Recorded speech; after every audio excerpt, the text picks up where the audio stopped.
Hello mga idol. No, maayong adlaw sa tanan. Okay, so naano sa day update. Siyempre para karon no March 4, 2026, no Miyerkules. Ana sa day hatag sa inyo lasto sa mga gahulat sa tua, sa mga mubagdok, mosalig sa tong lasto ron. Palihog ko i-share ninyo ning short video. So short video ra day ning atong ginabuhat dire para lang gyud matagaan ta mog time o para lang gyud naamoy matayaan o syempre kato mga gabalik-balik sa tuwa para namoy makita no at least short video lang ni ang atua. Okay? So March 4 naman taron. So untag daghan tang makuhang padaog unang simana. So na naman tayo mga padaog pero mas maay ditong daghan tang makuhang padaog. Mas maay tong old draws no. Sa kata maka old drawing diri. So untag mahitabo na posible. Kaya itong mga numero di man ingon lagyo gyud kay mo igo sad. Okay?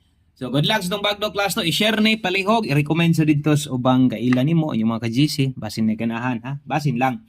Unang last na to nindot kaayo ang unang last na to, dalatag 94. Ikaduhang last na to natay 43 kung inyo makita diyan ay nakasulat gilinginan all draws no kay kasara man ta mo share ilapos gyud pokose gyud no 2:25 o 9 PM draw. Okay? Kung why swertres, why lastos yung lugar, swertres lang, tayay gyapon ni, gamita gyapon ni, butang ilang og pamoste. So, yun na lang ka-simple, yun na lang ka-basic, no?